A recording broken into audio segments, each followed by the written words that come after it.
Thank you. Hello, everyone. Salam, namaste, adab, and welcome to today's event.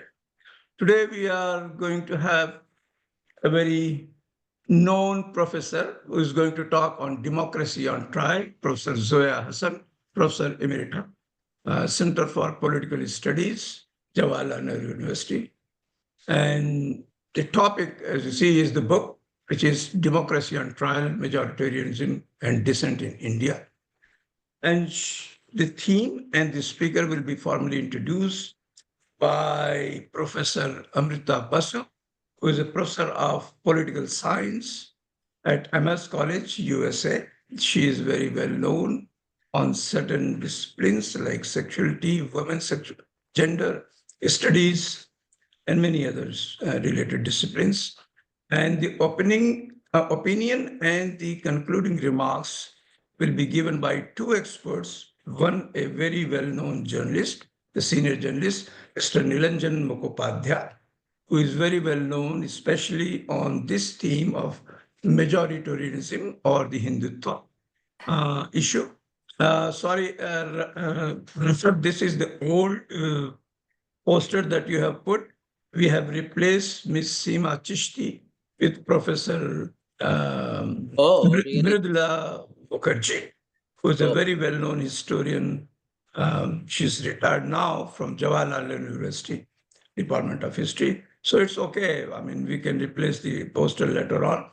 Let's start. And so now I welcome Professor Amrita Basu, the formal introductory remarks. Thank you. Thank you so much for inviting me to make these introductory remarks. It is really a great honor to introduce Zoya Hasan. I have learned so much of what I know about Indian politics from Zoya, and I know that I'm one among many people who she has mentored and who really see her as being just exemplifying all the values that we treasure in scholars. So Professor Hasan needs little introduction. She is a very influential and well-known scholar and public intellectual. She was professor, as you know, of political science at the Jawaharlal Nehru University, where she also served for a time as dean of the School of Social Sciences. She served as a member of the National Commission for Minorities from 2006 to 2009. And she's worked with a number of very influential research organizations, including the Indian Council for Social Science Research, the Ford Foundation, the United Nations Research Institute for Social Development, and the Observer Research Foundation. Professor Hasan is an extremely prolific scholar who's written extensively about political institutions, political parties, the law, protest movements, and women and minorities in India. Her earlier work did in-depth analysis of the politics of Uttar Pradesh, which in some ways has been seen as a microcosm for North India. In more recent years, she has expanded her focus to examine Indian democracy more broadly. Just over the past 6 years, she has written more books than I would write a single article. They include Agitation to Legislation, Negotiating Equity and Justice in India, Forging Identities, Gender, Communities, and the State in India, Ideology and Organization in Indian Politics, Polarization and the Growing Crisis of the Congress Party, and the book that we've assembled to discuss today, Democracy on Trial, Majoritarianism and Dissent in India. So let me say a little bit about some of the contributions this book makes. And I don't want to summarize the argument or repeat what Professor Hasan is going to say. So I'll just make some very broad introductory remarks. To begin with, this book is extremely well written and very readable. And I think it makes a contribution both to political science scholarship, but also to it will also appeal to general readers who want to have an understanding and don't have much background on Indian politics. The arguments are balanced, and consistently well substantiated from a great deal of evidence. It is also the most up-to-date book that I know of tracing the erosion of democracy in India over 10 crucial years from 2014 to 2024. And indeed, she argues that this is the period in which there has been unprecedented democratic backsliding. In this book, Professor Hasan identifies the modalities or the means the government has employed to undermine democracy, which includes the suppression of dissent, the hollowing out of political institutions, the capture of the media, and the assault on minorities through various means, political underrepresentation, laws, policies, and sheer violence. And she shows compellingly how it is that the assault on minority rights, along with this assault on democratic institutions, lead to the undermining of democracy. She seeks in this book to show how and why the kind of democratic erosion that we're seeing in India today is unprecedented. And she develops this argument in a couple of ways. First, she compares the current political moment with historical precedents. And she shows that although at various points in the past, the Congress party or the Congress government engaged in majoritarian electoral politics, never on the scale or in the way that the current government has done. She also places India in the global context, and she says that while there are parallels between what we see happening in India and other parts of the world, what is happening in India is somewhat distinctive. This is a question I'd love to hear more from her about, because I'm now in the US, where we're also seeing, as a result of the current elections, a similar, we're anticipating a similar assault on democratic institutions. But one of the things that she points to is the unusual organizational strengths of the RSS and its connections to various civil society organizations and the state. Professor Hasan also provides explanations as to why we have seen this growth of majoritarianism. And some of the questions I hope she'll discuss more with us have to do with how this is related to growing economic inequalities as a result of the concentration of wealth at the top, which feeds political discontent. She also describes the sort of synergy between business elites and the government, the ways in which certain business elites have provided support to the government, which in turn has pursued business-friendly policies.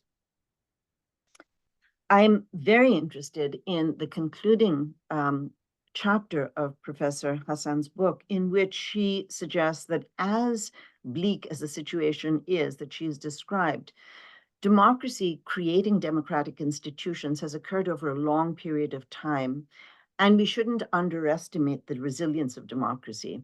She finds some hope in the results of the 2024 national elections, in which the BJP experienced a setback. And there too, I'd love to hear more in Professor Hasan's comments and perhaps in the discussion of how we should think about these two strands, the deepening of democratic erosion set against some hopes of democratic resilience. So for now, I want to cede the floor to Professor Hasan and just thank her on behalf of us all for this magnificent contribution.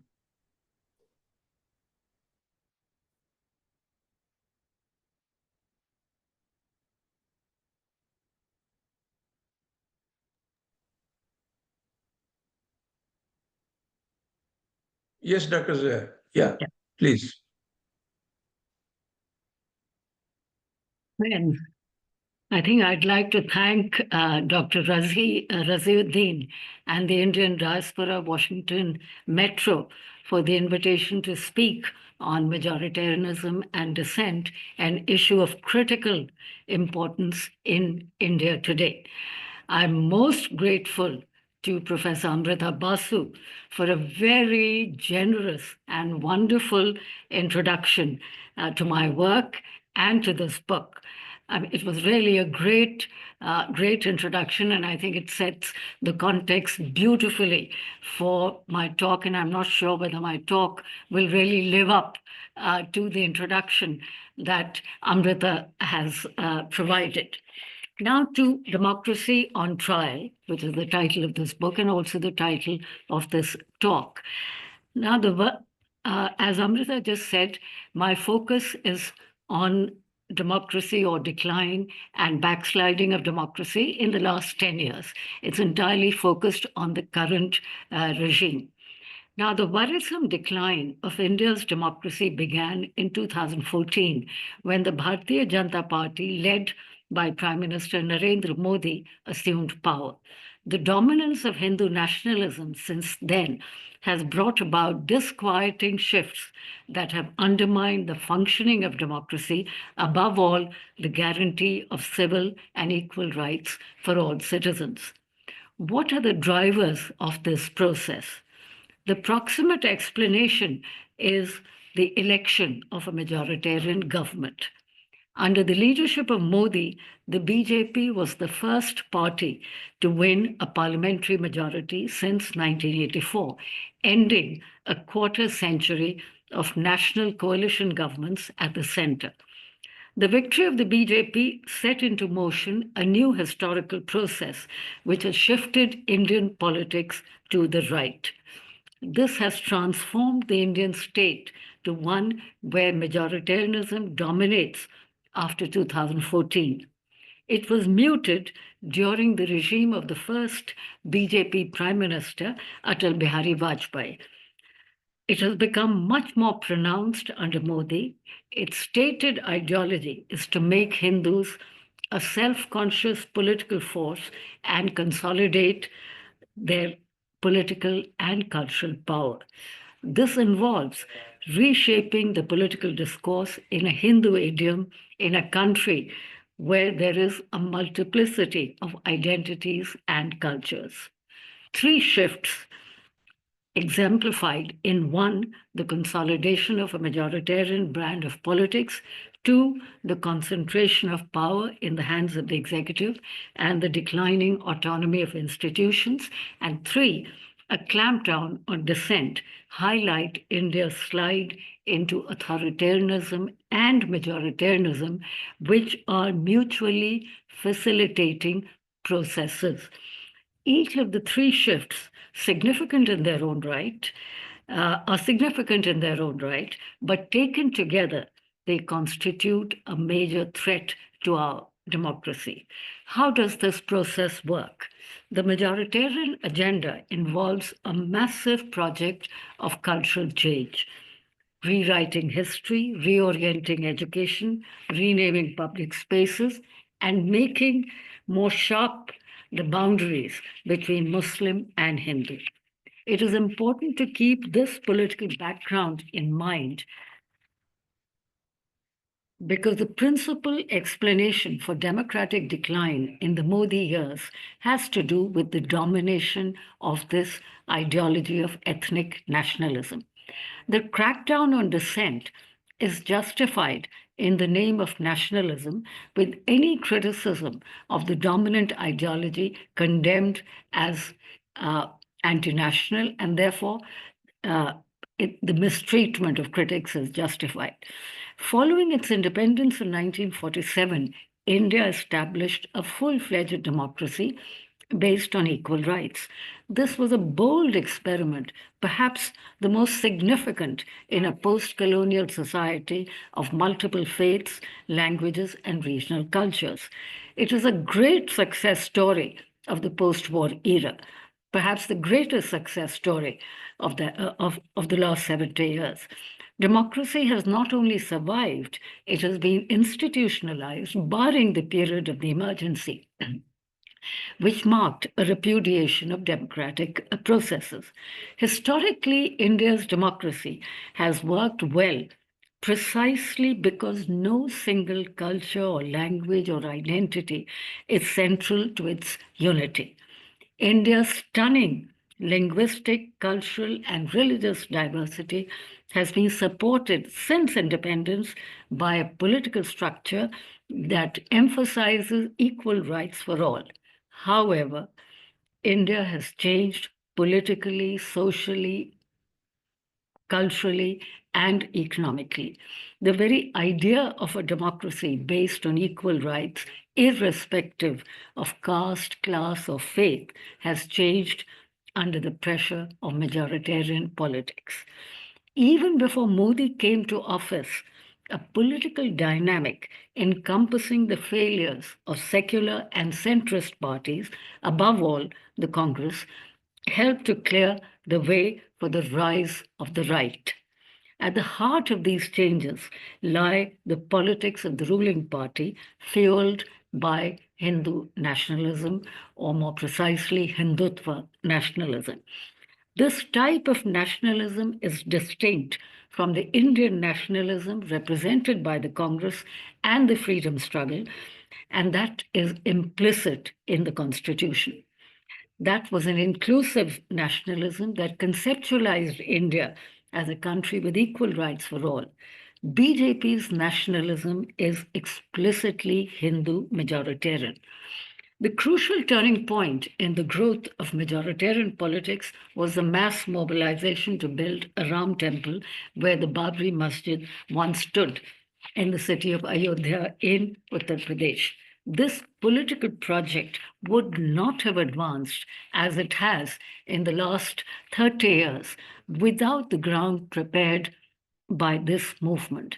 The Congress contributed significantly to this process by getting directly involved in the Ayodhya dispute, and that too at a time when Hindu majoritarianism was on the rise. Beginning from Rajiv Gandhi's concession to Muslim fundamentalism, in the Shabano affair and the opening of the gates of the Babri Masjid to appease Hindu sentiment, and Prime Minister Narasimha Rao's subsequent inaction and failure to avert the demolition of the mosque contributed enormously to this denouement.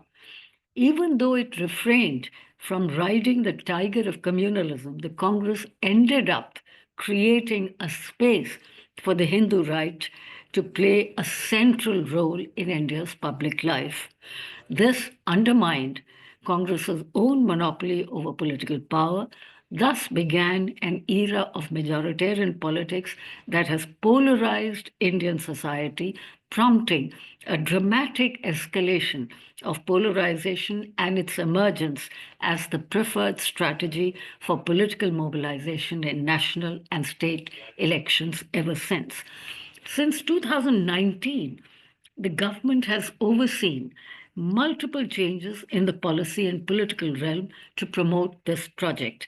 Things moved fast as the regime moved swiftly after its re-election to reshape the Indian Republic. A series of laws passed in quick succession had a direct impact on equal treatment of citizens, but perhaps most striking was the scrapping of Jammu and Kashmir's autonomy and its statehood, the Citizenship Amendment Act providing an expedited pathway to citizenship for undocumented migrants from three of India's neighbors, and of course, the construction of the Ram Temple after the Supreme Court pronounced its verdict in the Ayodhya dispute in favor of the Hindu parties.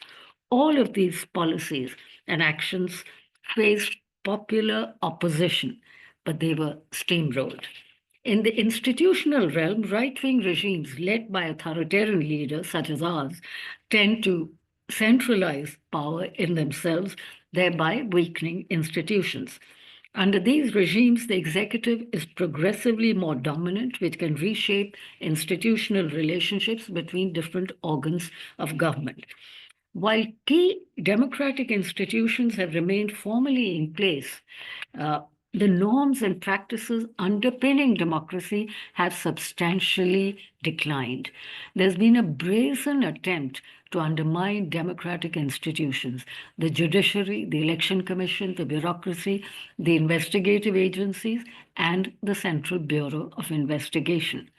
The executive has gained an upper hand in most matters, either by appointing people who are ideologically aligned to it or are favorably inclined towards it and will not resist the regime's political agenda.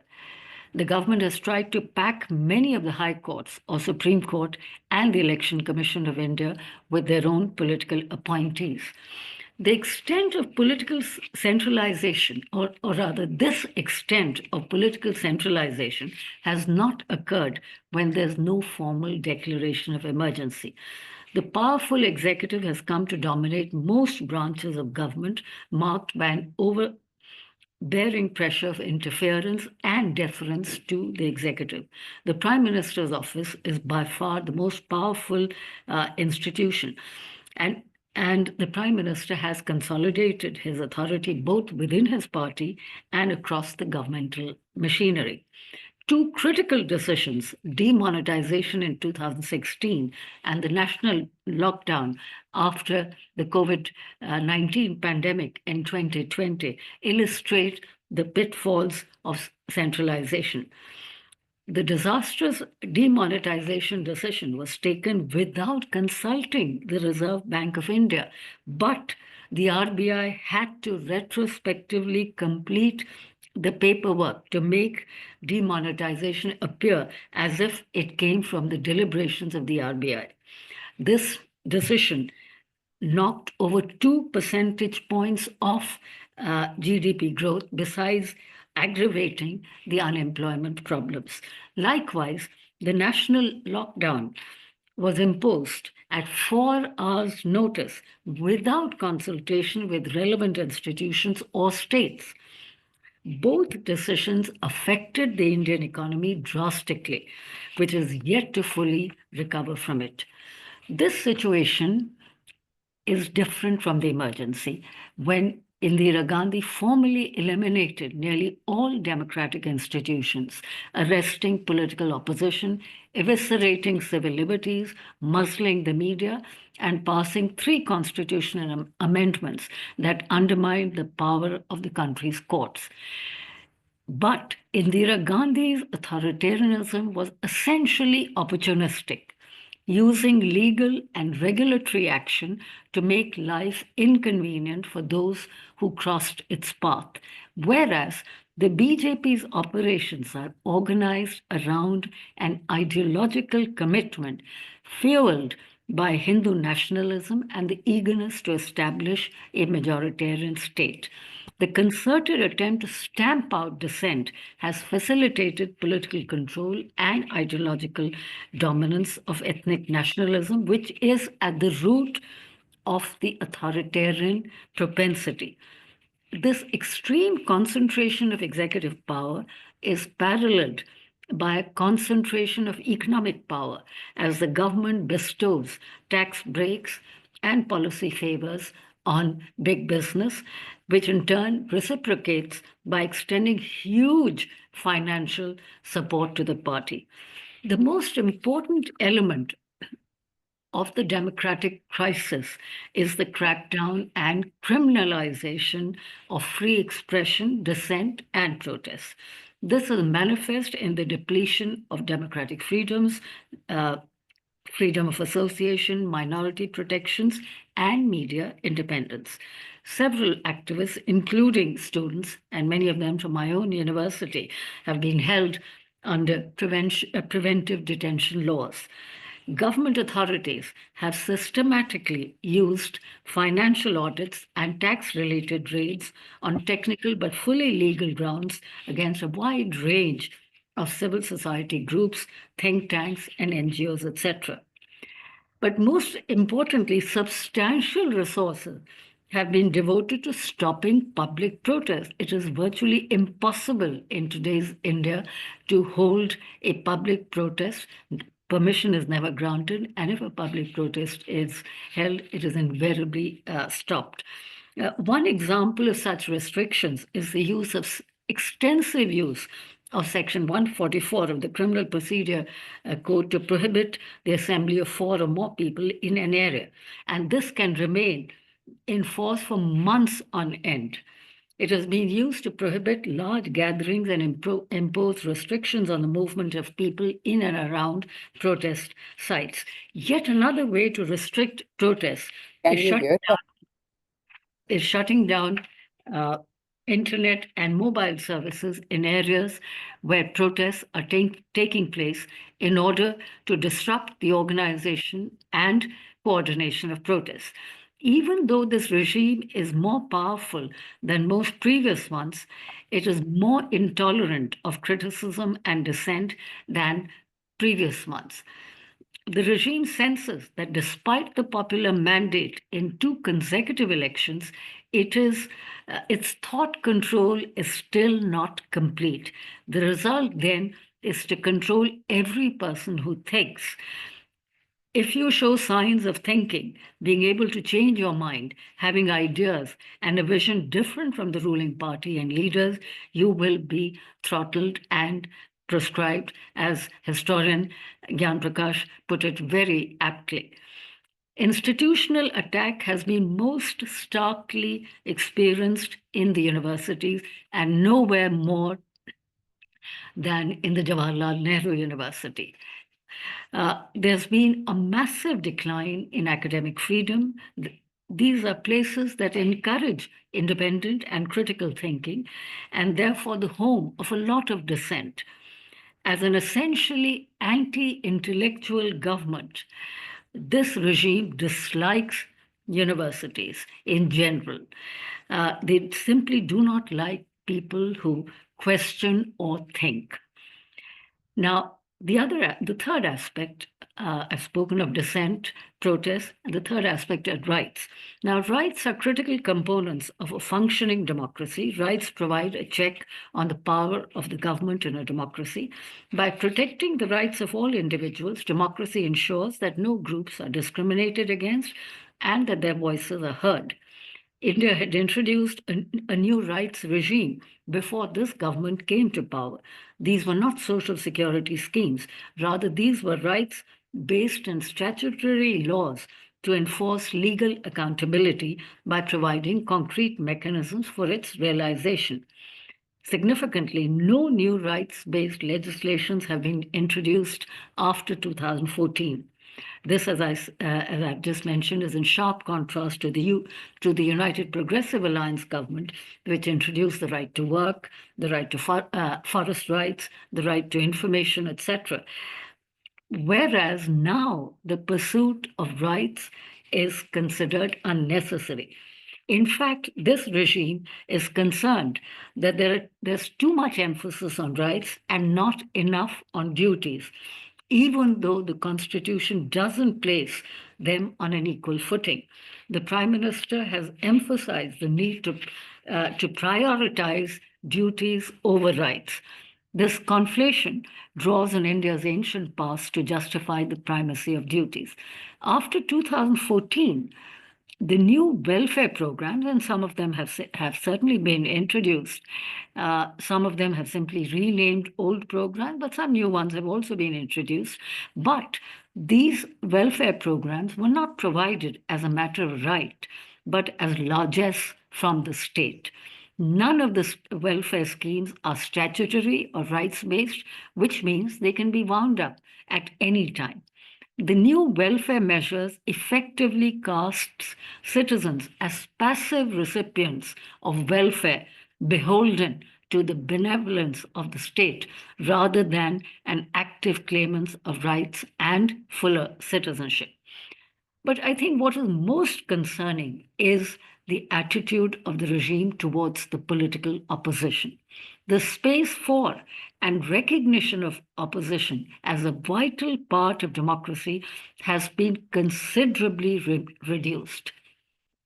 All forms of opposition are demonized and restricted by various means. They've used every available legal, illegal, and political tool to undermine the political opposition. This was made clear with the drive to establish a Congress Mukt or Congress free political landscape in the country at the very beginning of its first term in office in 2014. That has in the last 10 years been extended to one of establishing an opposition-free political space, which in effect means that we are moving towards the establishment, or at least they would like us to move towards the establishment of a one-party state. Breaking opposition parties and jailing their leaders has marked the BJP's second term in office. This approach reached its apogee in the mass suspension of MPs from Parliament in the winter session in 2023. Altogether, 140 opposition MPs were suspended in that session for simply demanding a statement by the Home Minister in Parliament on the security breach that had occurred in that session. Now, the unprecedented number of suspensions is completely in line with the disregard for deliberative democracy and for discussion in Parliament. These actions, as I just said, indicate a clear move towards an opposition-free democracy, and it is the latest expression of a radical change in the type of regime we inhabit, which is to say the decline of parliamentary democracy and what is in effect an unconstitutional concentration of power, as political theorist Pratap Bhanu Mehta rightly puts it. This regime has proceeded as far it has, and I would put a great deal of emphasis on this, through the control of the media network and the information order. The government has allowed and actively promoted the corporatization of the media, in particular the television media, but also the print media. The whole information order, particularly media in vernacular languages such as Hindi, and most TV channels are tightly controlled. Mainstream media, especially broadcast media, has been enlisted in an image-building exercise that glorifies the government. The media has, in the process, abdicated its responsibility of holding power to account. It has got to the point where something like 90% of the media sounds like propaganda, most of the time 100%, I would say. The corporatized media provided the regime with financial clout to promote the most expensive propaganda barrage India has seen since independence. An overwhelmingly large share of private donations, corporate donations, go to the BJP through the electoral bonds and many other routes of financing. This brings me towards the close. From a macro perspective, two important factors have further reduced the space for dissent: the political balance of power and the ideological and policy moorings of the ruling party. Politically, the electorate's shift to the right has strengthened the hands of the government vis-a-vis the opposition. The state opening of the Ram Temple in Ayodhya marked a sharp turn in the course of the nation. Indian state was never so closely involved in a religious event as during the inauguration of the Ram Temple by the Prime Minister, who took center stage in conducting religious ceremonies on 22nd January 2024. The central role of the state in the construction of the temple on the ruins of the Babri Masjid, demolished in 1992, signals a profound shift under the present regime. Politically, then, the government has and this is part of its project of establishing Hindu supremacism. So politically, the government has taken recourse to Hindu supremacism and communal appeals to promote a deeply divisive agenda, identifying the other, which is principally Muslims. It has sought to create an anti-Muslim groundswell such that voters will vote for it as the party that will save them from the enemy within, as against secular parties that are portrayed as pandering to Muslim voters. The second noteworthy point is the huge increase, massive increase in wealth inequality accompanying majoritarianism. The past decade has witnessed a sharp increase in income and wealth inequality. According to the World Inequality Database based in Paris, the share of the top 1% in national income stands at 22.7% in 2023, which is higher than at any time over the last century.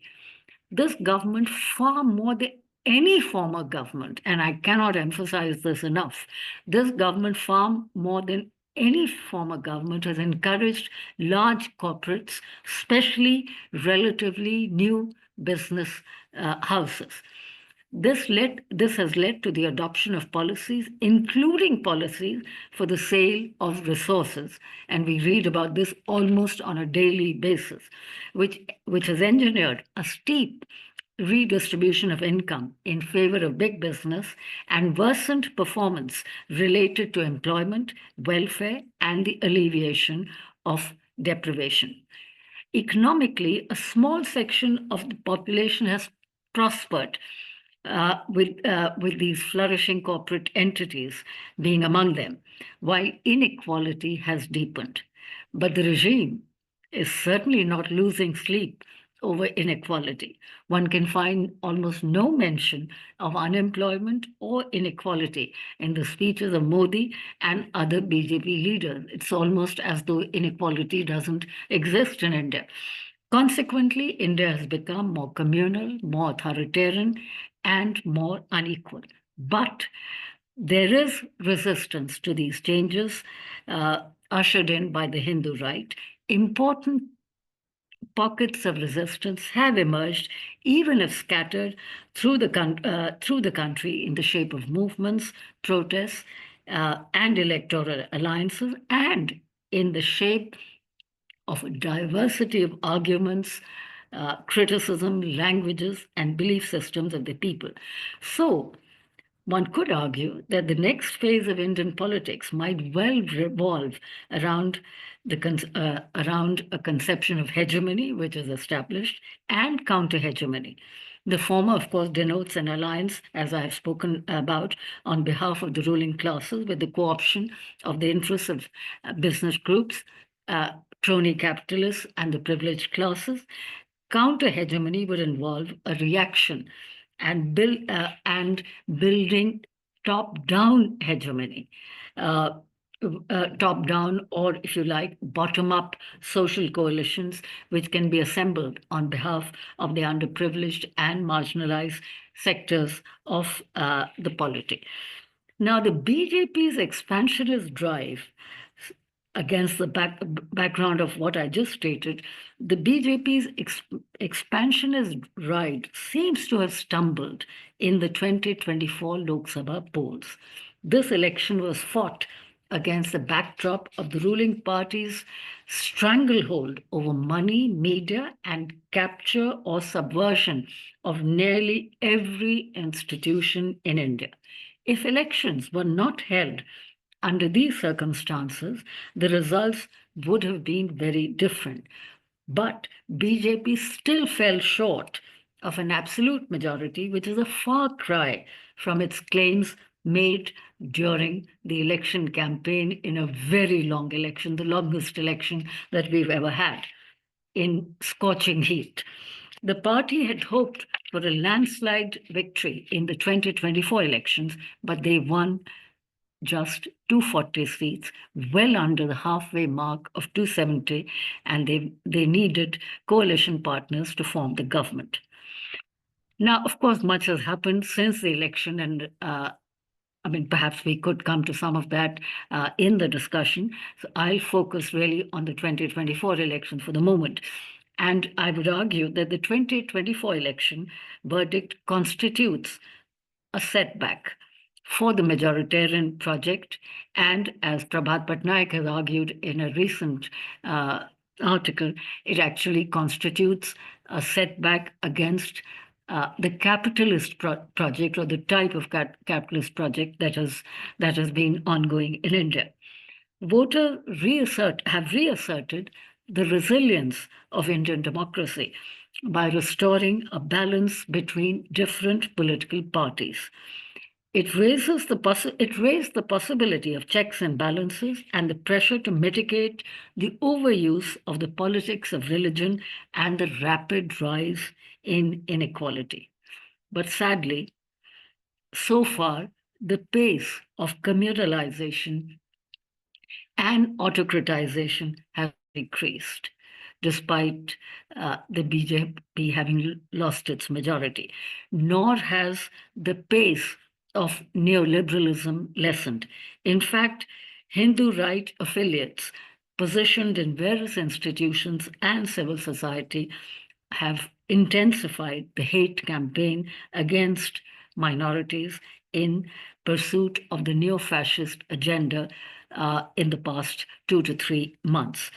The biggest challenge for India's democratic renewal is whether the opposition will realize that it must unite to counter the Hindu supremacist agenda.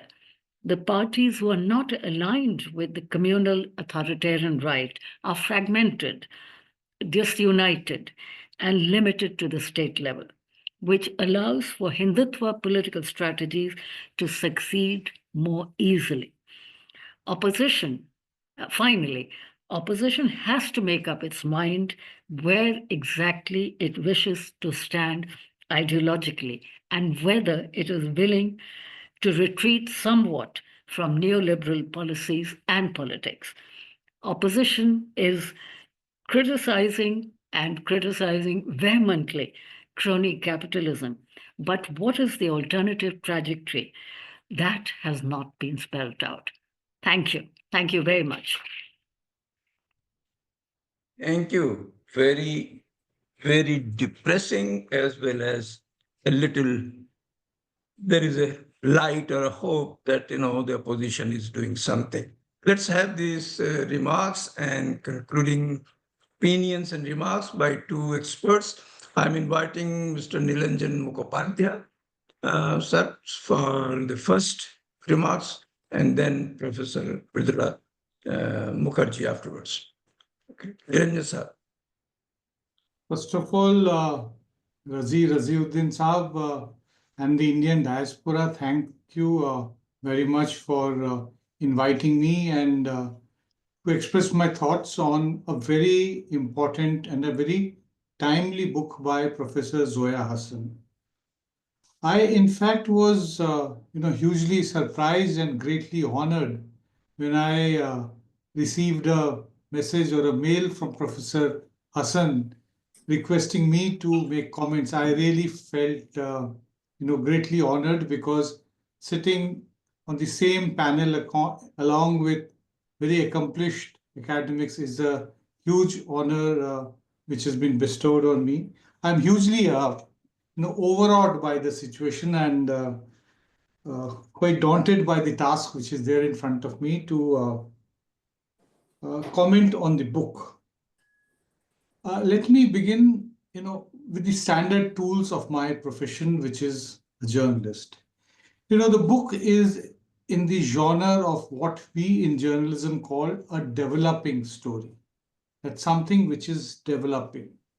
Both the trajectories, that of rising majoritarianism as well as declining democratic rights, democracy, the quality of democracy, and these are all developing. They're changing by every day. The basic premise, even Professor Hasan's talk now, begins with the point that India is a thriving democracy as far as elections are concerned and a diminishing democracy as far as equality, freedom, and rights are concerned. Now, I think that since the book has been written, there has been some developments on it. There has obviously, we have seen the conduct of the 2024 elections in which some very important issues which emerged about the institution of the Election Commission of India. For me, Sheikh, where's your... Sorry? Don't worry, somebody has Okay. okay. No, Please that's it. I'm continue. not somebody Yeah. who's saying.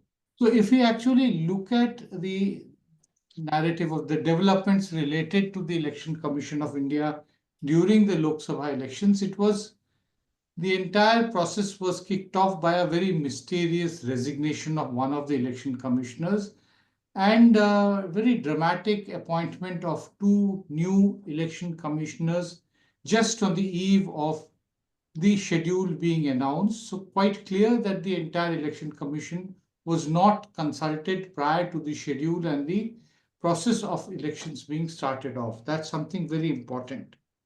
So I do not know that whether, because Professor Hasan in the book also talks about the decline of institutions. So we must also include the decline of the institutions. So whether we can continue to have faith in the thriving nature of democracy or not, I'm sure that Professor Hasan would like to take a second look at what she has argued in this book. I'm not saying that it's not a vibrant democracy, but yes, many questions have been raised about which we do not have any answers, both in Lok Sabha elections and in the assembly elections in Haryana and Maharashtra. Very serious questions were raised about the change in the electoral turnout figures between what is released in the early evening, after voting comes to an end, and when it is revised at the end in the late night. There has also been large number of discrepancies which some people have pointed out in the number of votes polled and the number of votes counted. So I really do not know that whether we can say that the electoral process in India continues to be as fair as what it used to be previously.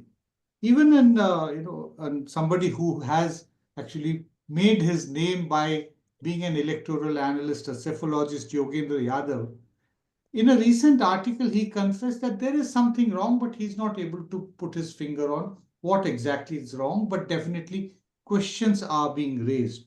So that is something, which is very important, which we have to see the quality of the election commission, the process. It is no longer as foolproof as it used to be.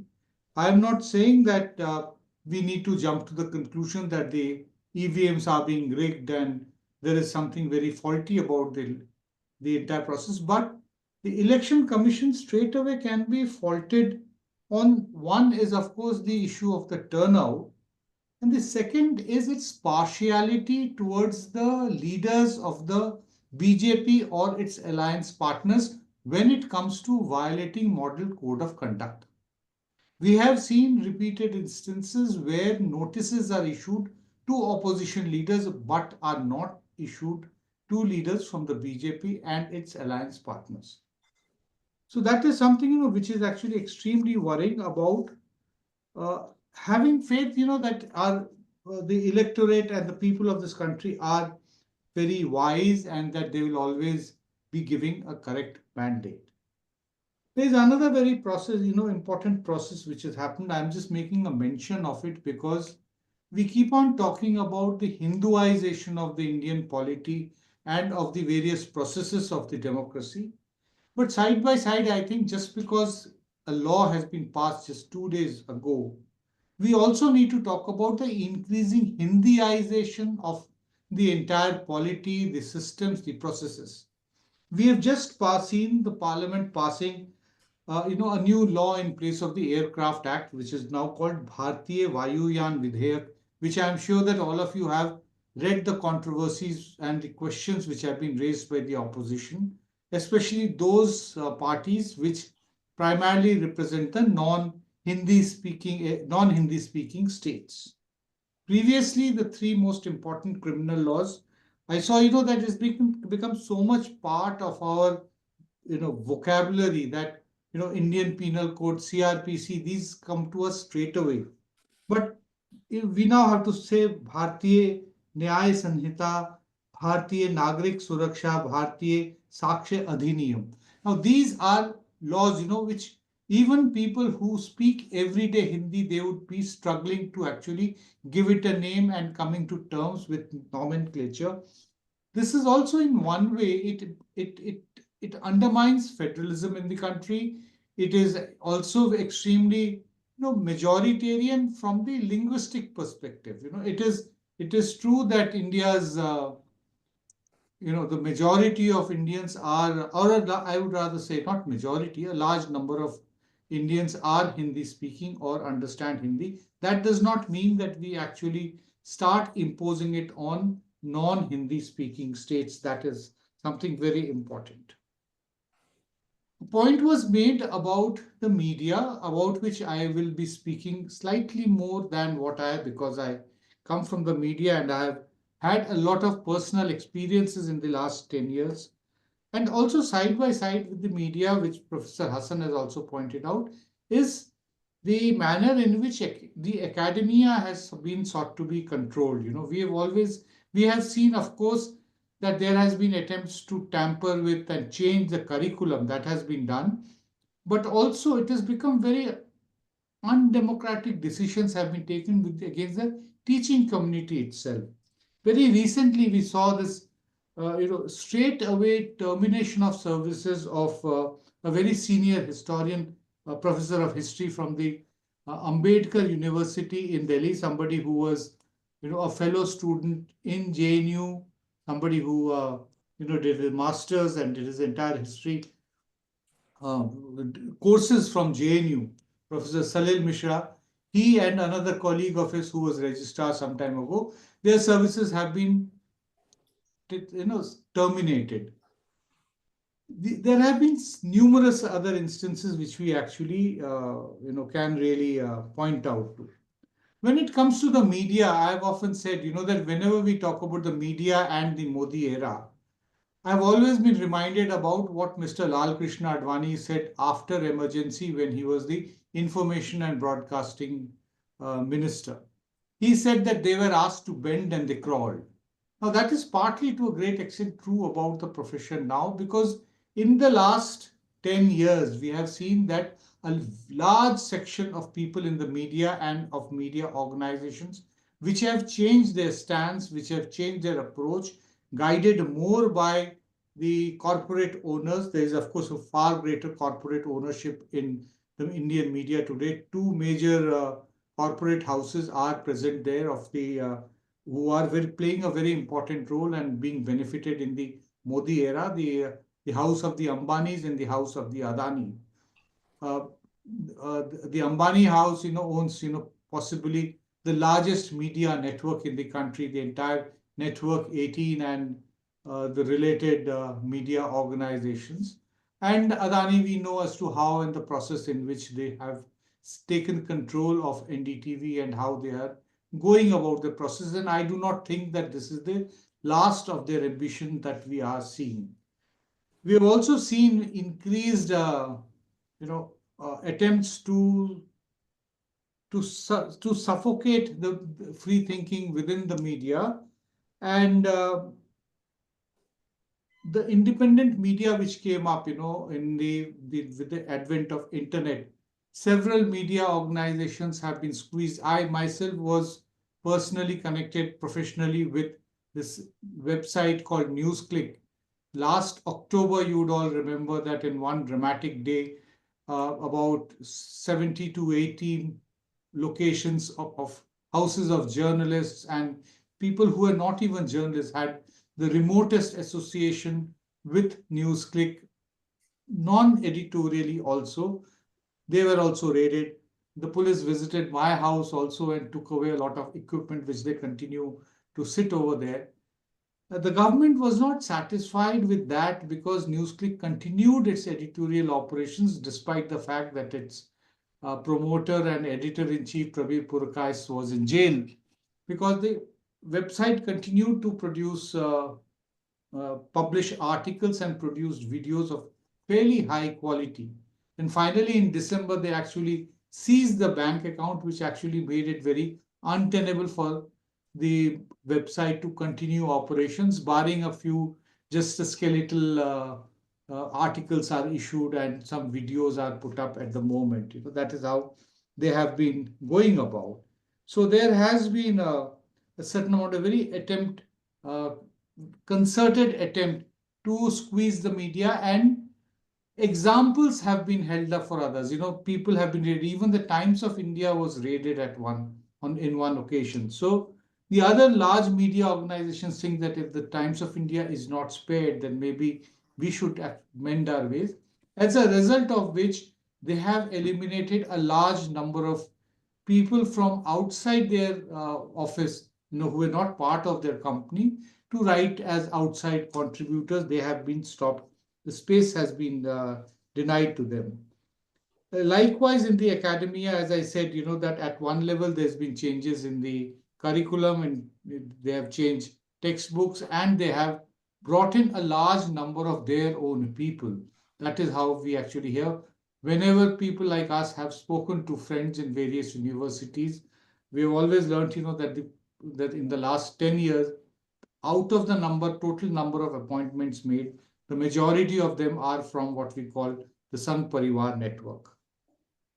There's just one little aspect which I want to talk about: the 2024 Lok Sabha verdict, and the fact that it was seen as a very positive and a very hopeful verdict. We also cannot ignore the fact that this was the first election in which we found that there was a fault line which came up between the RSS and the BJP, or specifically to say between the RSS and the Modi, the Modi group, which is actually Modi and his closest aides within the BJP.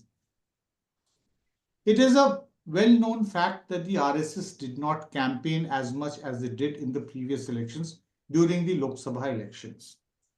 I'll just try to explain as to why this came about. Now, within the RSS, within the Sangh Parivar, they have a viewpoint that the individual is less important than the organization. Vyakti is less important than the Sanghatan.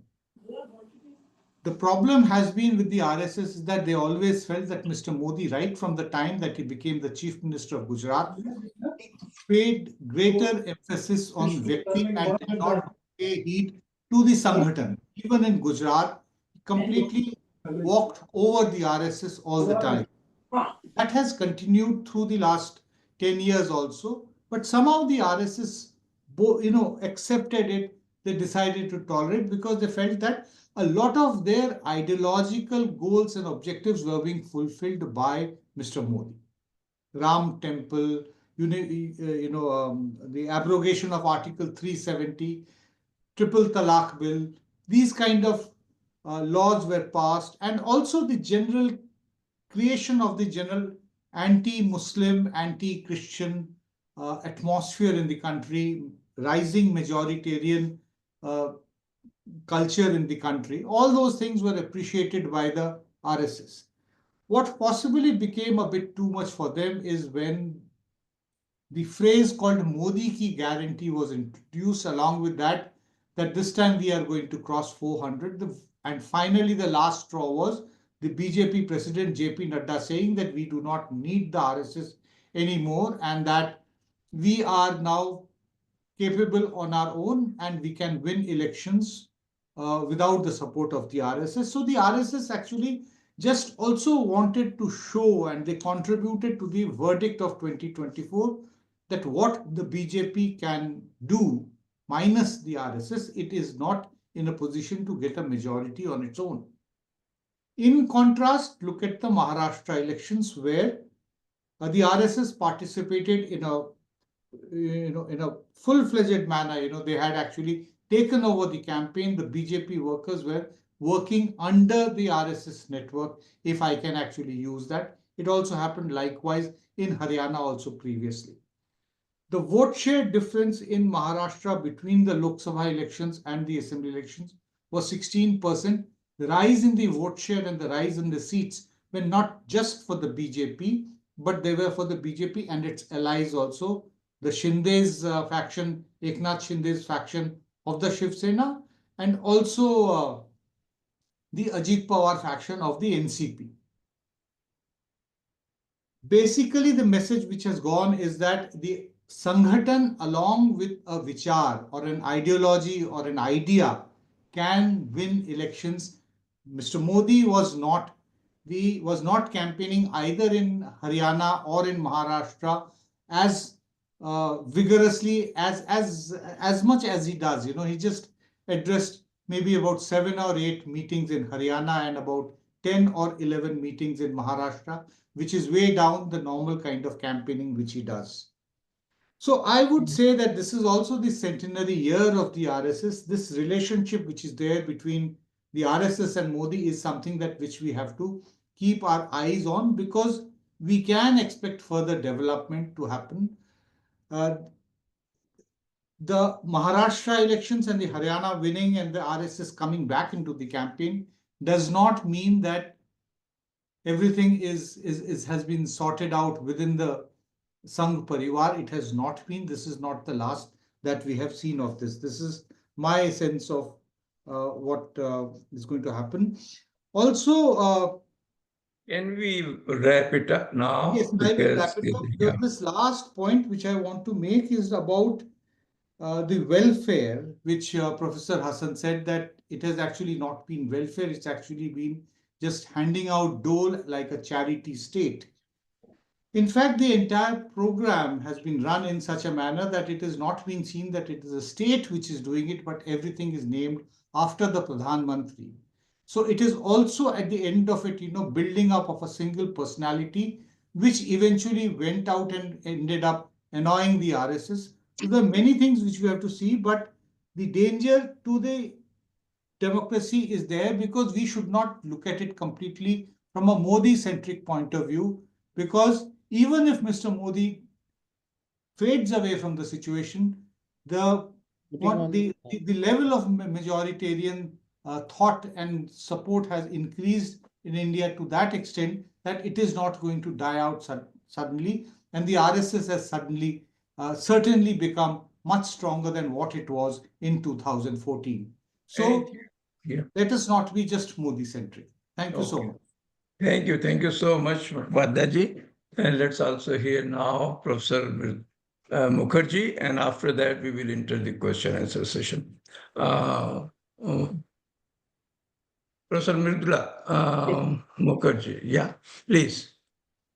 Thank you very much, Razi Saab, for inviting me to speak at this function. And let me begin by congratulating you and your group for having sustained this so successfully, this discussion group now for so long, and week after week, relentlessly, with great dedication, you keep this up, and we know what that means.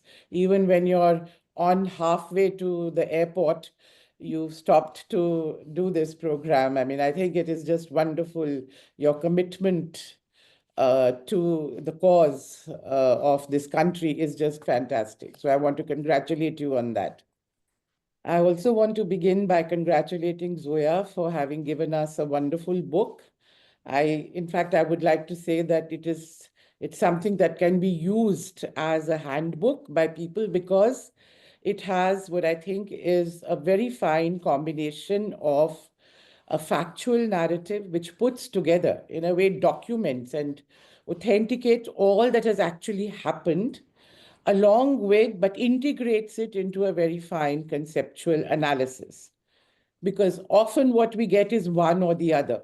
We either get, a documented narrative, or we get people's theory on the subject. But this ability to weave together the narrative and what's actually happened, because that's also very important for us to know in detail what's going on. And she's looked at all aspects of what's going on, and then structured it into a meaningful analysis with which we can make sense of it. She's also integrated the economic aspects, for example. I think that's very valuable, pointing out the inequality and the that we are faced with, the gross inequality that we are faced with, which is a result of the kind of economic policies, and what connections that has with the political situation. In most of the works, you will not get that. You'll get either economists talking about that separately, but not integrating that with the political analysis. So that's just an example of what she's been able to do.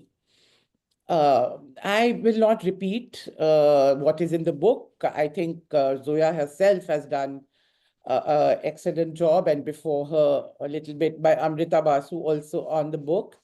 And Nilanjan has brought in a large number of other very important and interesting aspect of what's going on in the country, including the latest. I'm very glad he's talked about the latest developments on the Maharashtra elections and the implications of that for, which we are still analyzing. In fact, I think we haven't yet fully grasped and understood, because every day we are getting new data and new evidence what actually has happened in Maharashtra. And I would say that the one thing which I wanted to comment on to Nilanjan was that, Nilanjan, you also sounded like Yogendra Yadav, a bit hesitant about saying that whether or not the EVMs have been manipulated or not, or other malpractices, there's still kind of jury's out.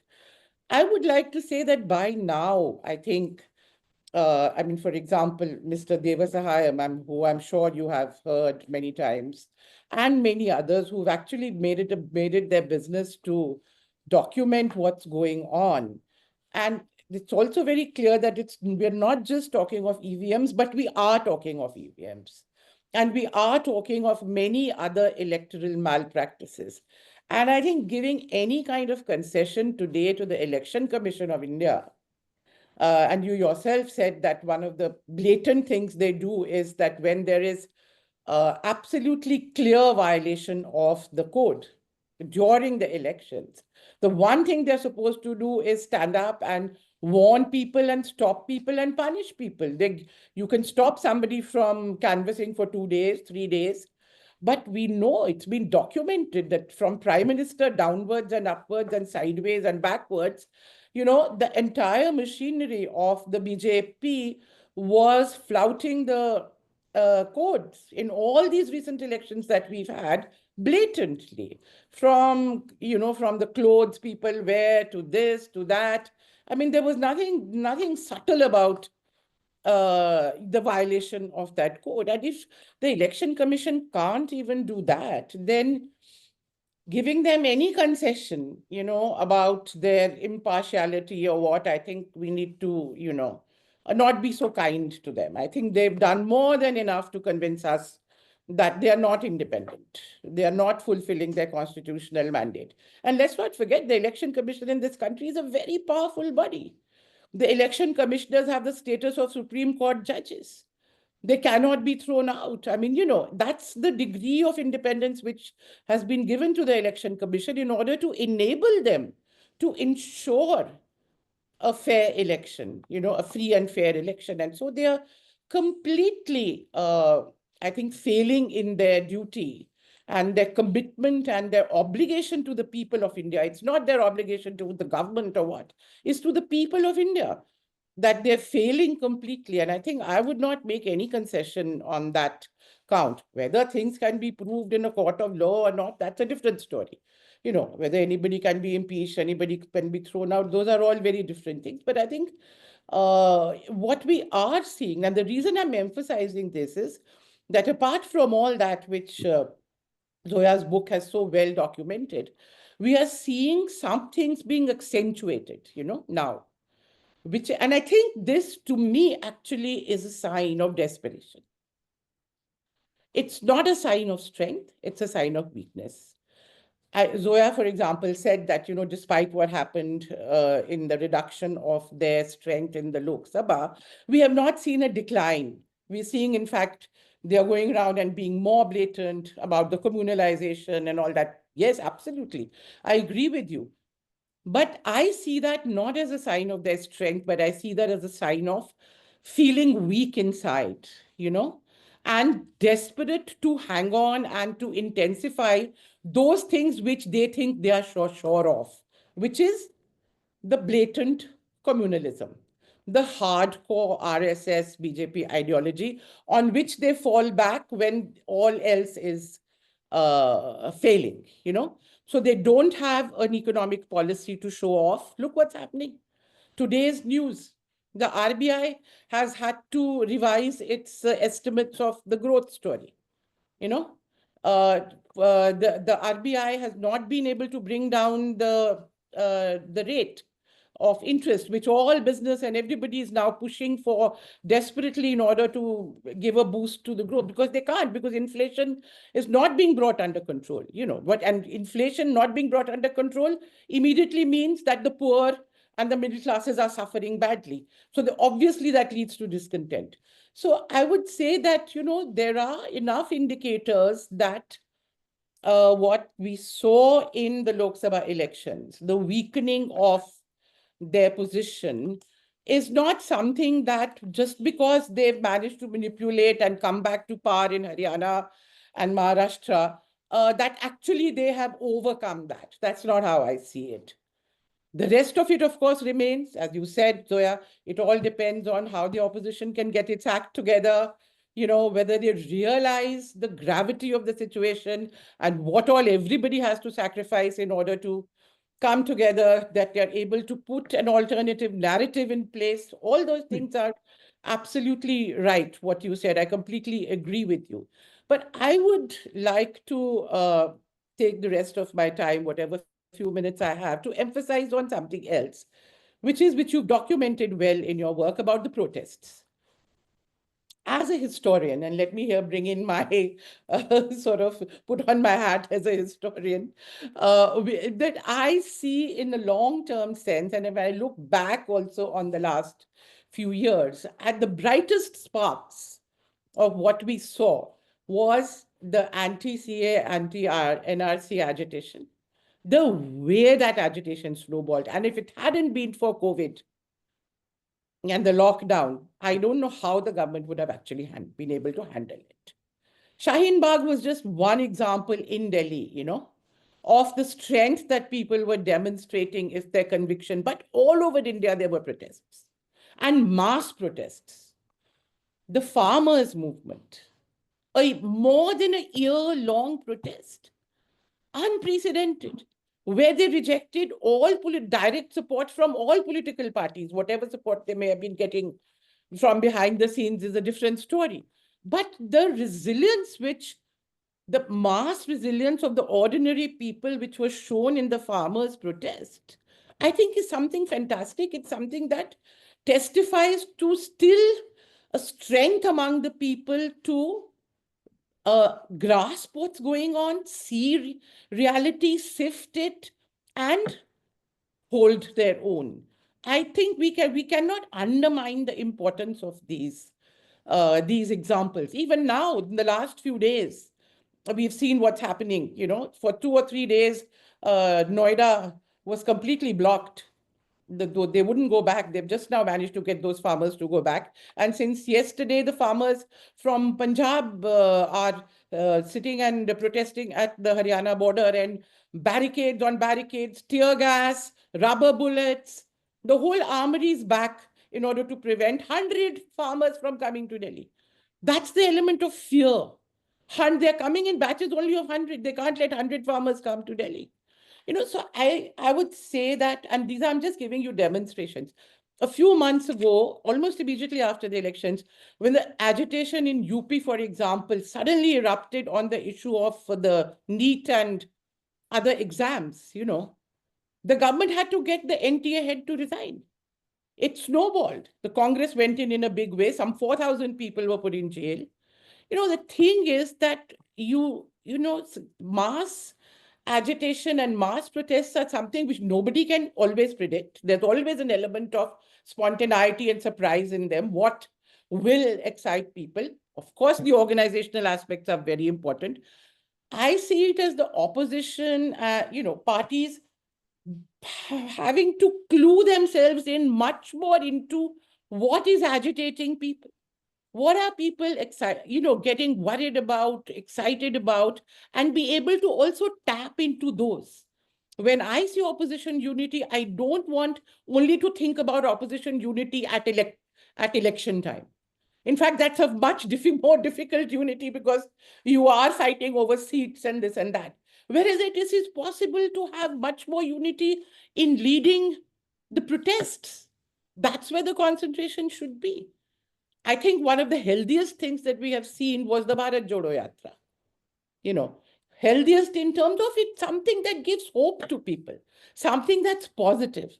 You know, something where somebody is willing to go out there and thousands of people are willing to come out in a situation where you are not allowed to go to Jantar Mantar to protest.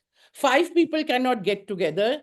Rahul Gandhi, and I don't think even he knew or the Congress knew whether it was going to be a success or not. But as the people saw that he is actually saying something positive, he's willing to put himself at risk, people started responding. And once they started responding, the civic space starts to expand. Once people are there in their thousands, you can't bring bullets and things and put people, because more thousands will come. And I think nobody expected that he'll actually be able to go to Kashmir. Nobody expected. But he managed to reach Srinagar. They couldn't stop him because there was a momentum to that whole protest, which picked up because something about what he was saying resonated with people, And I, as a historian and as a citizen, would like to, because that's the best we can do anyway, isn't it? Put our hearts and souls and hope in that and keep trying and, whatever we can do and keep hoping for a better future and keep trying for a better future. Well said, well said, well said. Yes, we can keep on trying. Wonderful. So, thank you, all 3 speakers or 4 speakers.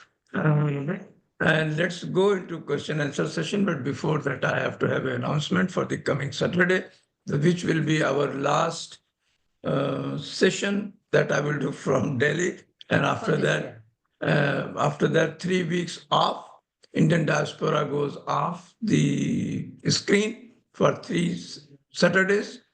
And Rafat, Yeah, can you, please. you see it? No, I don't. What is happening? Okay, add. It's coming. All right. This is where I am also shining in one corner. Reluctantly, I usually don't do that. But so we have this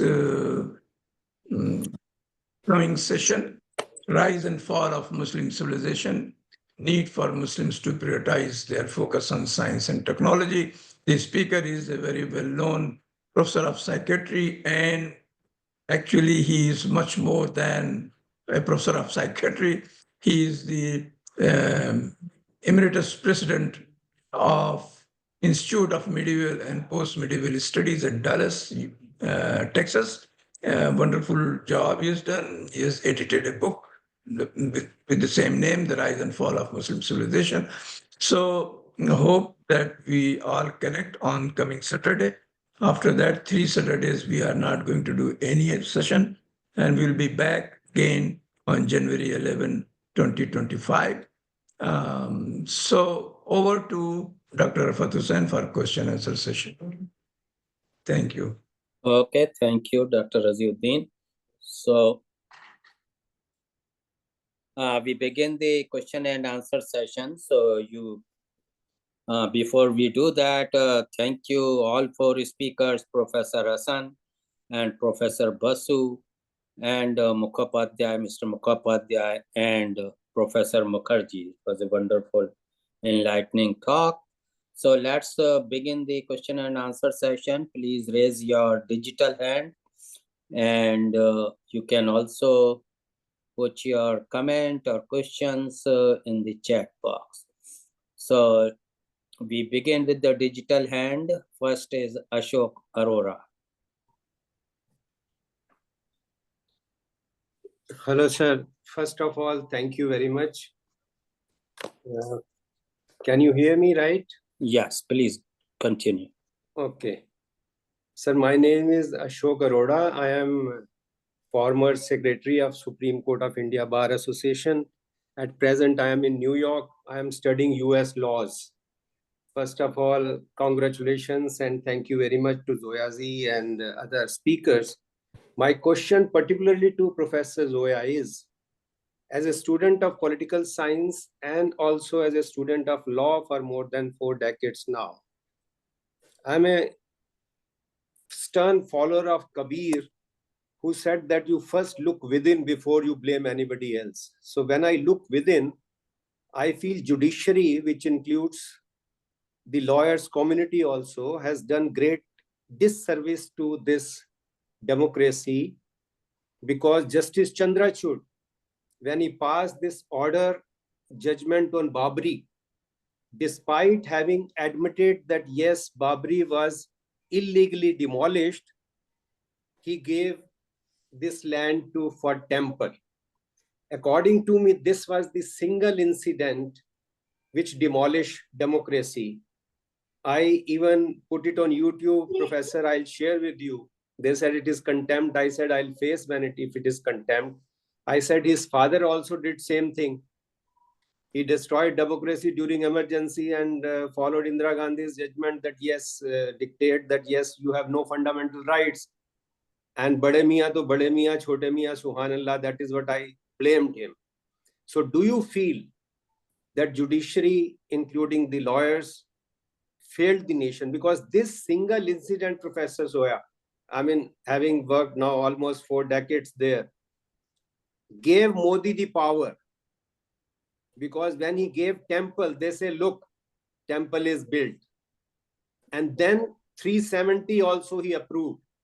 Mr. Arora, please be specific to your Yes, question. sir. My question is this. Do you believe, firstly, that this was the single most important incident? And do you feel that civil society, mainly the freedom fighters which got us independence, lawyers, they failed at this juncture? That is why today democracy is destroyed, totally destroyed. Thank you. Thank you, Mr. Arora. Professor Hasan. Okay. Very briefly, I mean, I agree with your criticism of the judiciary. I think the Supreme Court, under successive chief justices, has more or less been subordinated itself to the government, and is going along with the regime's agenda. Whether their decision on Ayodhya was the single most important decision which has had very deleterious consequences, of course, that is debatable. But I mean, I would say that Justice Chandrachud's oral observations on the Gyanvapi Mosque, I think that might have even greater consequences than the Ayodhya judgment, because after the Ayodhya judgment, if the Places of Worship Act, which is in place, if courts do not allow surveys and so on of various mosques and disputed sites, I think that can, I mean, whatever may be the effect of Ayodhya, it can be contained. It can be contained if the Places of Worship Act remains in place. It is implemented. And I think what is happening now is that the Places of Worship Act has been more or less set aside, because this whole business of allowing survey, what is the point of having a survey? I mean, on the one hand, you're saying that this is only a survey to establish the character of a place of worship, and that does not mean that it will be changed. But then if it's only going to establish the character of a place of worship, it's an academic exercise. But it's obvious that it will open the door to a possible change in the character of the place of worship in future.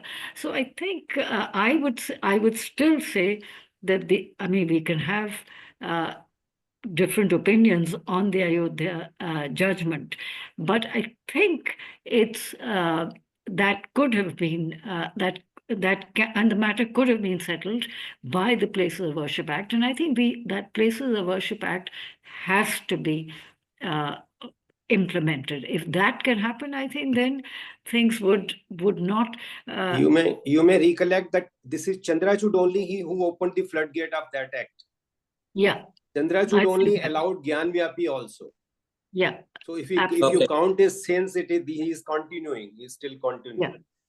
Thank Okay. you. Okay, the next is from the chat box from Abdul Samad. Would Trump's second term outbest Modi's in clamping down on democracy? And the next is the US in any better position than India today in terms of democracy's health and future? Yeah. Go Well, ahead. I think it's that's an interesting question. It's certainly worth exploring, comparing where Indian democracy and American democracy. But there is one significant difference, and I think there are others like Emerita who are better placed than me to comment on that. But I would say that there is one one big difference, and that is that perhaps institutions in the US are stronger than institutions in India. There is perhaps greater accountability of institutions. One of the biggest failings of Indian democracy, I think, is the lack of accountability. So I think there is that difference, and there's also a second difference, which is that you have a very different party system. I mean, you have just two parties. You have the Republicans and the Democrats. The Indian party system is very different. It's fragmented, and we have a very different electoral system. So there are differences, but at the same time, we can clearly see. I mean, we're all sort of waiting with dread as to what is going to happen in the US, because that is clearly going to impact not just the US, but Europe and the world. And Donald Trump has made his intentions quite clear through his appointments in nominations and appointments in the past since he was elected. So let's wait and watch. But I think things don't look very good there. Thank you, Professor Hasan. So another is from Mahesh Kamble. The talk was more focused on actors of the government. People are not mere recipients of the democratic processes, but are supposed to be active participants. Then why did people not only accept, but applauded this economic, social, religious discrimination and injustice? One observes so much hate, intolerance, and aggression in general public. This is unprecedented. How did they get influenced so easily? Can you please elaborate? Well, I think that is the big question that we're all concerned with. You're absolutely right. I mean, that is exactly the issue, that people have been influenced. There is a shift in the thinking of people, towards and an acceptance of right-wing ideologies, right-wing policies, and so on and so forth. Now, how and why that happens, that's a complex issue. There are several different reasons why this has happened. But I do think, I mean, that clearly it has something to do with what previous regimes promised and did not deliver. And so there is this whole issue of promises that were unkept, and clearly the levels of deprivation and so on, employment, all of those issues. And then, of course, I think then to that one might add the popularity of the present leader, of the prime minister, is important. But above all, I think it is the control over institutions, over media, over money power.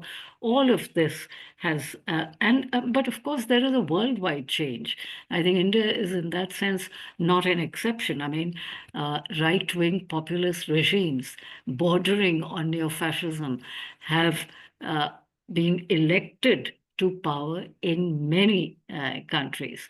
And of course, Trump, you might say, is the latest.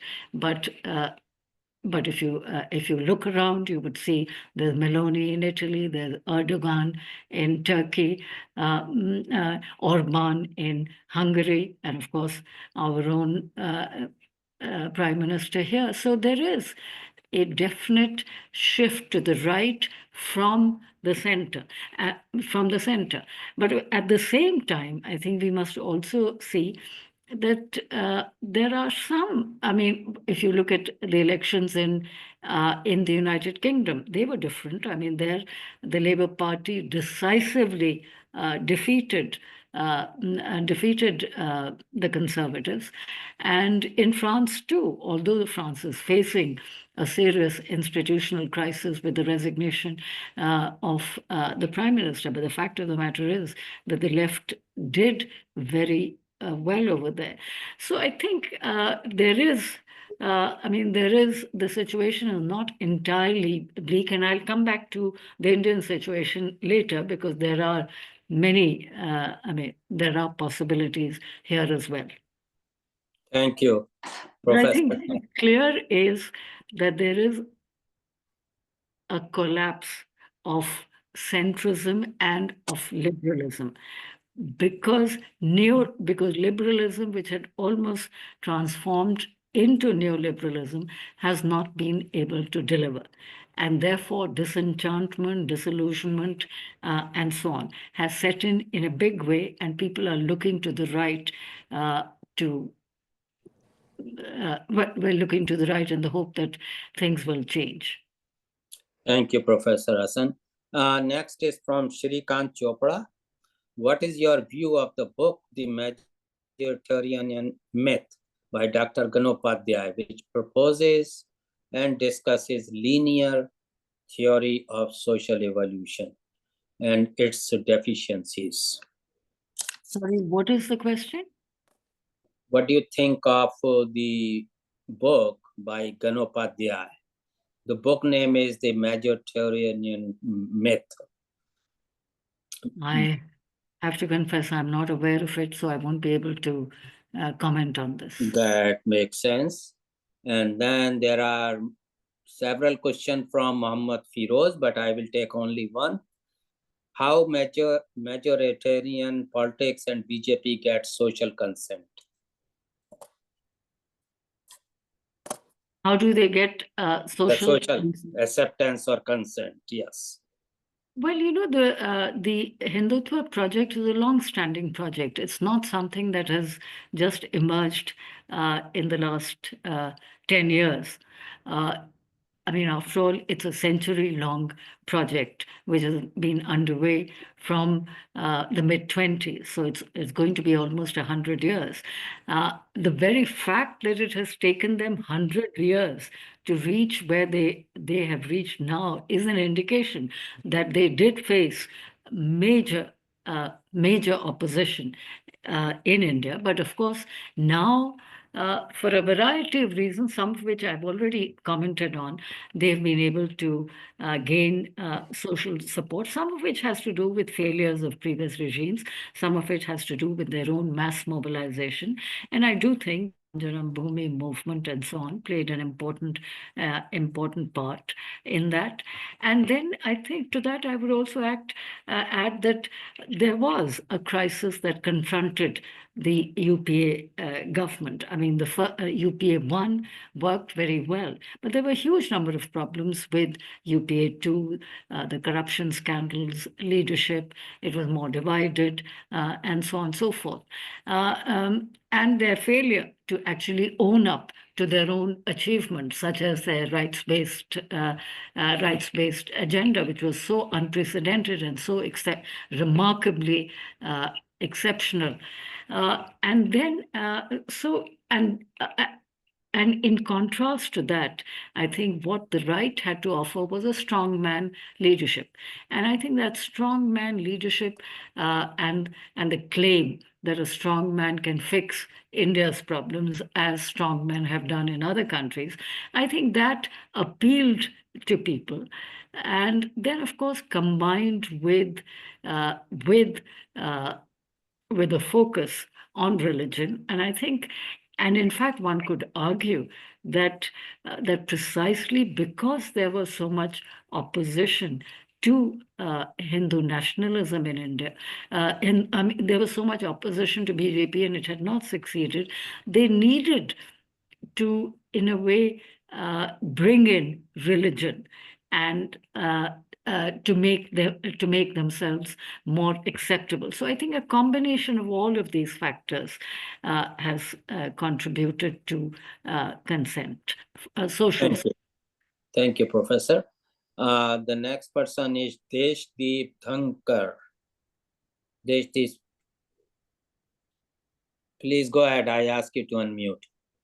Yeah. Hi, Professor Zoya. Thank you so much for the presentation. And as you know, the topic is close to my heart. So I would like to take a minute, if you allow, that how this book is contributing, not to just Indian context, but I would like to set the context that the book is important for scholars studying in democracies in comparative context. So India has, experienced various forms of opposition suppression from the ruling party in last decade. And India is rich case studies for several reasons, because of the population, big share of democratic framework, which makes India's stability important for democratic movements worldwide. So its decline is impacting significantly on the portion of world population living in democracies. However, India has not been a central case or a central to comparative democracy studies for several reasons. And one reason was fresh scholarship.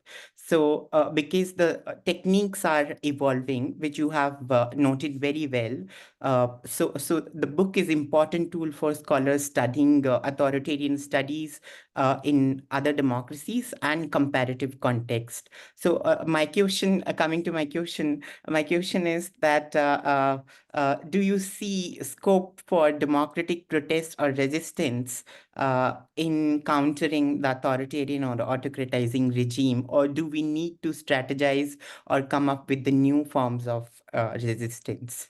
Thank you.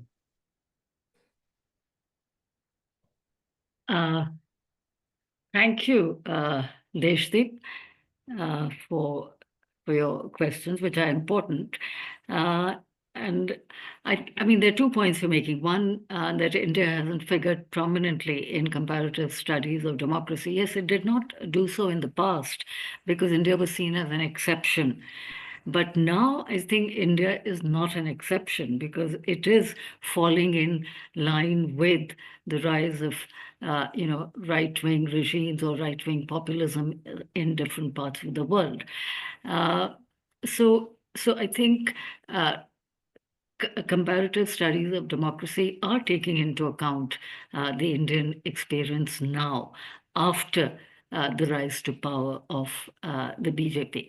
As to whether there are possibilities of protests, I think there are. And in fact, if you even look at the last 10 years, despite curbs on protests, as I think Mridula very rightly pointed out, there have been a series of very major protests, most notably the protests against the CAA, the farmers' protests, and numerous other protests. These were the big ones. I mean, these two were really big, and the farmers' protest, of course, was extraordinary because it lasted a year, and also because it was one protest which was quite successful because they were able to force the hand of the government, and the 3 controversial farm laws were withdrawn. But of course, at the cost of life of almost 700 farmers who died during these protests. I think the CAA is also very, very important. And as Mridula pointed out, when we talk about the CAA, there's so much focus on the Shaheen Bagh protests, which were, of course, quite I mean, quite spectacular.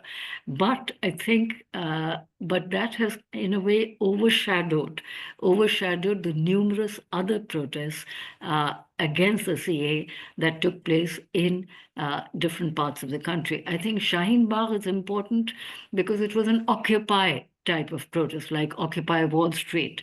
Likewise, the farmers' protest got so much attention because, again, those were Occupy type protests.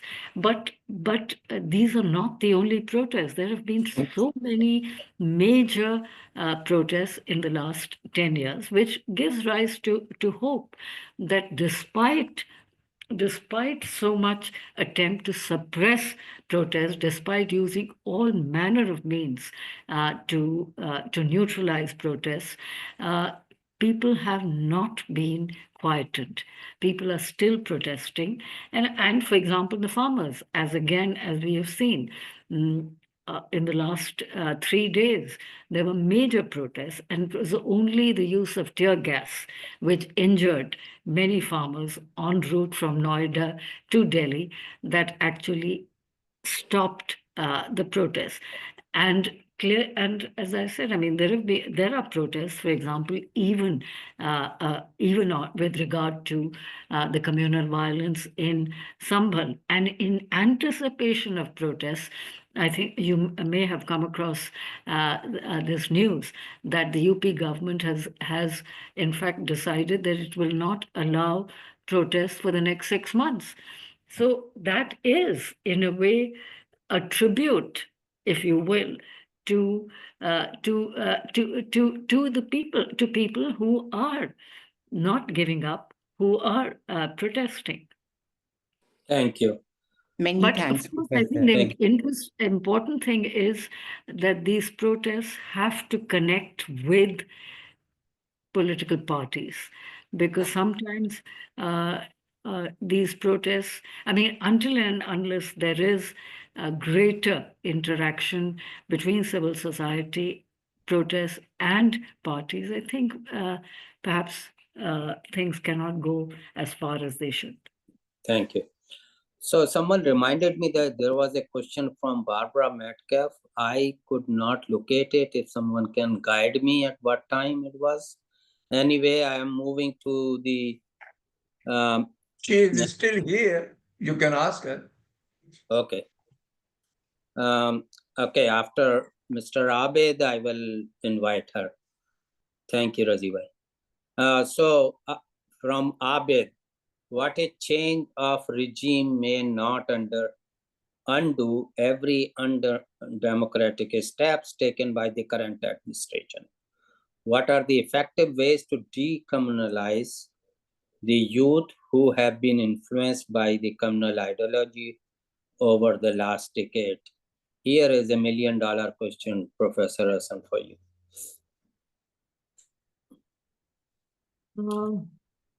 I mean, there's so many different ways this has to be done. I mean, this decommunalization has to start with the writing of textbooks, with the writing of history.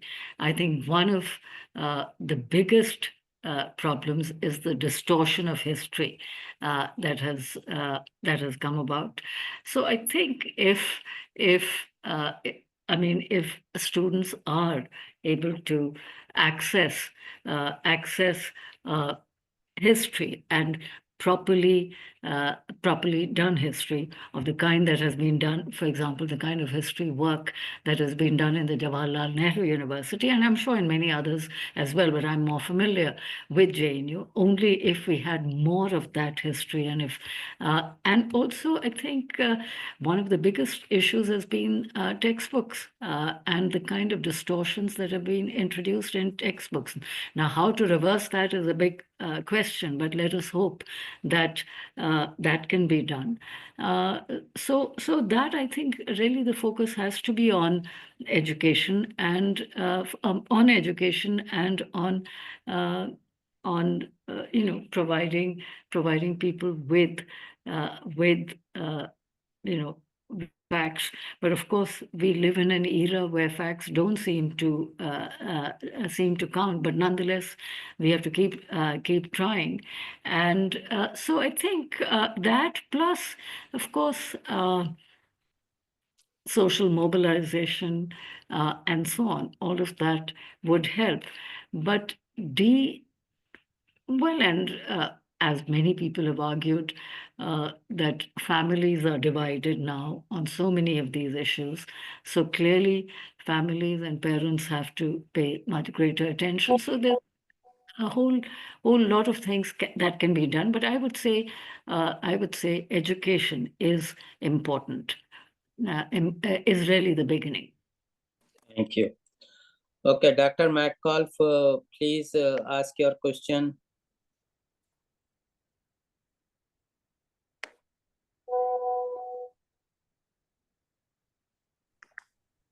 Dr. Metcalf. Oh, yeah, thank you.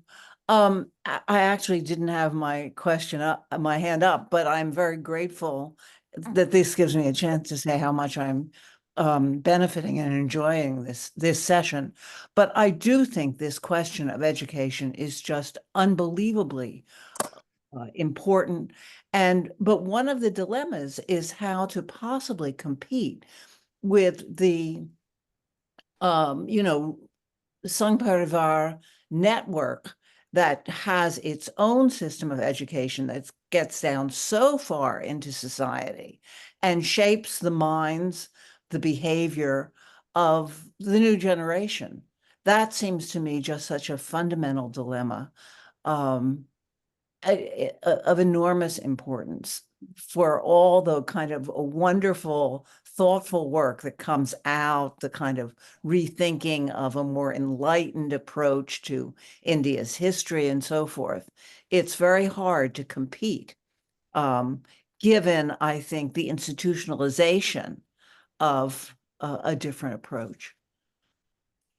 Thank you so much.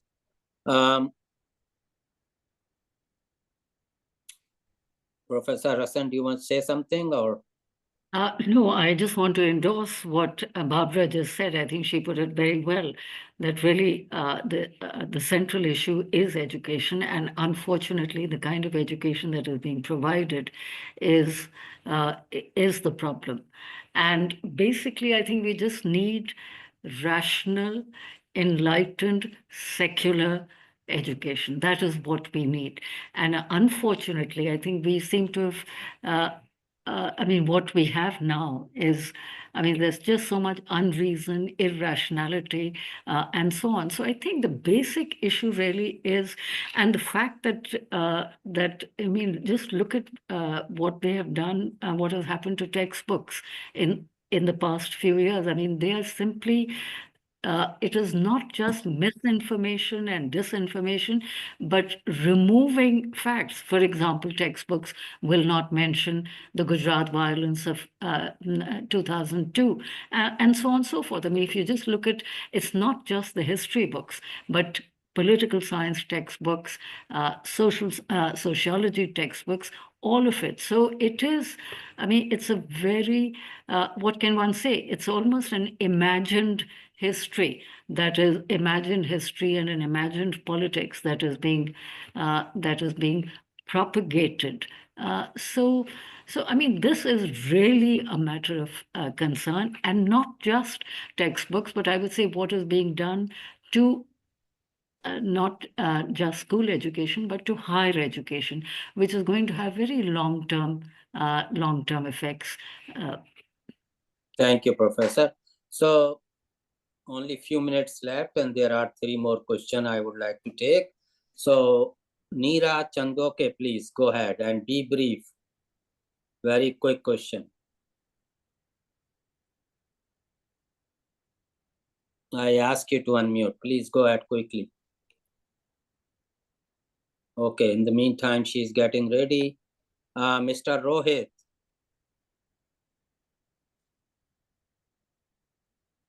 Hello, can you hear me?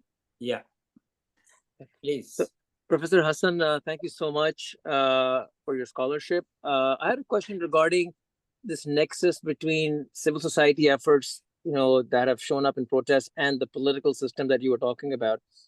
And my concern is that unlike the freedom movement, where the Congress Party provided meaningful methodological value additions, a very meaningful, coherent ideology to the public angst, whether from Champaran to Bardoli to Dandi, the opposition parties today don't offer either. And neither do they offer a methodology of organizing, nor do they offer any ideology to coherently present specific issues and connect them to each other.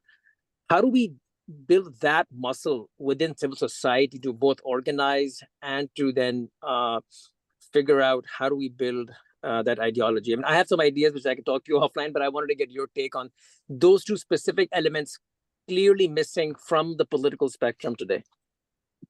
You mean organizing and ideology? Yes, I mean, yeah, both of those, because the Congress Party provided that both of those things in the freedom movement, and that's why it was able to give the mass mobilization that it did ultimately happen to the people, and their angst was represented in through a coherent ideology and the methodology of nonviolence and satyagraha.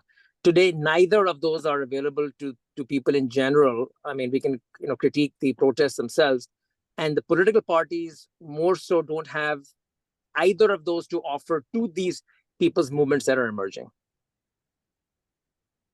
I think you're quite right in what you say about the Congress and the freedom movement, but I think the Congress, after independence, became a party of power, and that is what it was. It was for a very, very long time. It was not engaged in mass mobilization, but even when it has been in opposition, as it has been in the past 10 years, and before that too, for short periods, it has been in opposition. It did not really take to mass mobilization or organizing mass movements. But I do think that the Bharat Jodo Yatra that the Congress organized from 2022, and again the Bharat Jodo Nyaya Yatra, I think were significant initiatives. They were significant because it was the first time really after as you said, the salt satyagraha, that the Congress actually took to the streets and organized very major mass mobilization from Kanyakumari to Kashmir, and then from Manipur to Mumbai. Now that was quite a remarkable mass mobilization. However, and I think you're quite right. However, at least even in the case of the Bharat Jodo Yatra, the ideological message was not quite clear. It was, of course, there was a focus on social justice, on social equality, on pluralism, and so on. Yet it was not all woven together into a cohesive ideological statement. So that's one. And the second, I think the point that you're making is also important, which is the connection between parties and civil society. But again, if we were to look at the case of Karnataka or Telangana, in these two states, I think there is a close connection between parties and civil society. Civil society, which in the past has been reluctant to work with parties, gave up that reluctance and worked very systematically with parties in both Karnataka and in Telangana, and that made a significant difference.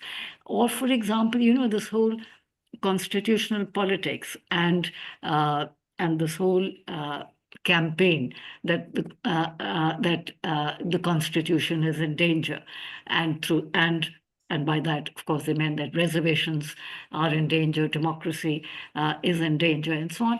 I think on some of these issues, civil society and political parties work together.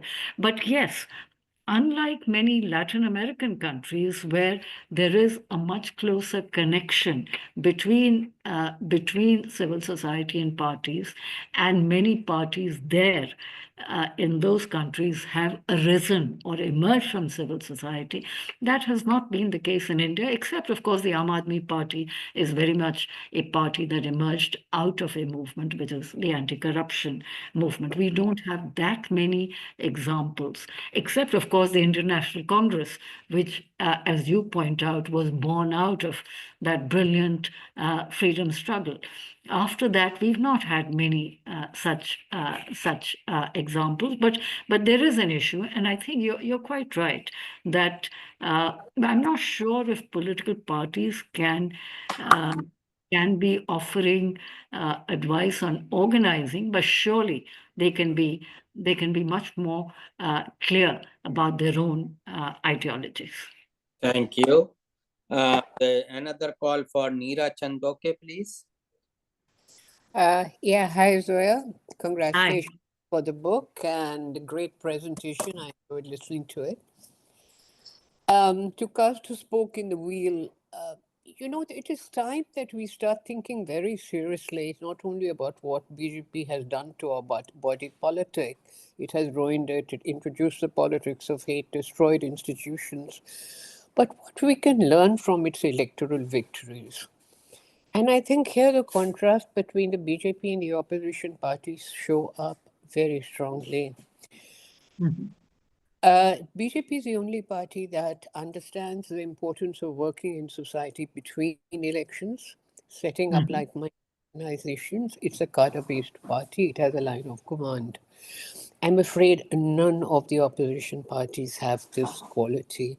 There was a time when the left and the Congress had a cadre-based party. The Congress had the best institutions, best organization in Bihar and UP, as you well know.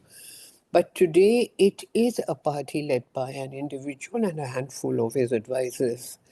And nothing was more apparent than the paucity of organizational strength in the Congress in the Haryana case. It was an absolute scandal. They'd handed over Haryana to a regional satrap. I think Maharashtra is a little more complicated because of all the divisions and subdivisions, but here also there was a time when the Congress ruled. So it is time the parties learn, all these parties learn to abstain from idolizing the leader and building up a strong mass base. And despite my great admiration for Rahul Gandhi, I don't think he's an organizational man. He should get someone to organize the party for him. And as far as the other personality-based parties are concerned, the less said, the better. The second is when these parties join together, and you made a very good point about coalition, they should have an alternative agenda. It's not enough to attack Adani or to attack crony capitalism or hold up the constitution. It is time to say what alternative offers we can make. And alternative offer cannot be handing out of money. For God's sake, we are not a patrimonial state. We are a social democratic state, or trying to be one at least. And the third thing is they should be more upfront about secularism, their commitment to secularism, and particularly during the Places of Worship Act. They are hesitant about it because of the Hindu vote, I understand. But this is questions for you for another book from you. I hope you will. Very strange talking to you from across continents since I'm in California these days and you're in Delhi. We'll talk about it more in Delhi, but just to respond to your very, very good presentation. Thank you very much. Thank you. So please be brief, Professor Hasan, and then we have already run over time. Thank you very much to Neera for her thoughtful comments.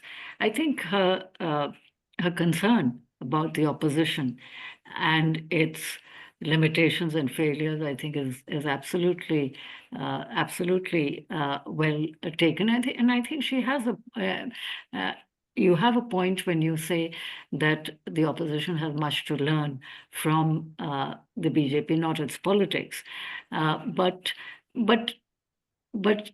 I think what it has to learn from the BJP is the point you're making, which is that parties cannot just focus on elections. They have to focus on politics between elections, on mobilization between elections, on organization between elections. And secondly, and I think, again, I completely agree with you that one of the major failures of the Congress is not just ideological. There is much greater ideological clarity in the Congress, but I think its greatest failure now is on the organizational front, which has been evident in Haryana as well as in Maharashtra.